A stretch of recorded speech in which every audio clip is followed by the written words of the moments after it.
Absolutely, and I guess part of the problem here, though, would be, and correct me if I'm wrong, is that the vote by the shareholders is non-binding, so it doesn't really force the bank to take action and cut pay. But what will they do? I mean, some would say they'd be pretty stupid to ignore it.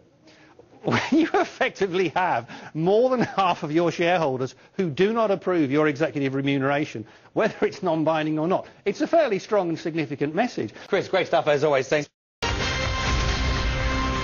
So, an inspirational manager, it seems, can make the world of difference to a football team. But what about business? I agree in some ways, but in other ways, let's be fair, bearing in mind the amount of money that those Chelsea players are getting each week. It's a lot of brotherly love exactly, there. so if they didn't score at all, they'd still be slightly better off than probably even Bob Diamond. But going to the organisational side of it, the CEO's role sometimes is overestimated. Within this debate about executive pay, people have completely forgotten the employees. We know that employees, if they like the example from the top of the organisation, can give up to 30% extra effort for the same money in the same time. People are pushing forward, they're young, they're trying to make a name for themselves.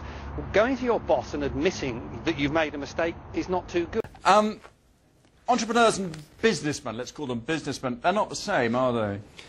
In general terms, no, they're not. And it's fair to say that the skills of being an entrepreneur and driving forward a business, being innovative, are not the same sort of skills that you need to run a large global organisation.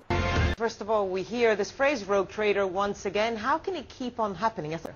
That is actually the big question that I suspect the banks are asking themselves as well. First of all, Chris, you get the sense that this is a fairly big moment for British banking. Yes, certainly. For British banking, this is a very big night. Putting in place policies, real policies, how difficult is it? It shouldn't be that difficult because it's just the way a good organisation should work. You were telling me there are 3 irreconcilable positions. Yeah, and that's the key problem, and I think the 3 positions don't really understand each other that much. Chris Roebuck, you used to work for a major international bank. What does it mean for British banks when the likes of Goldman Sachs announce substantial bonuses? The British banks have no choice but to go along with it. Anyone come out better on the back of this, despite the rhetoric? The interesting thing is that actually there's different audiences watching what happened. Банкиров лондонского Сити пытаются приучить к скромности. В начале года финансисты традиционно... Медсестра или солдат, воюющий в Афганистане за всю их жизнь.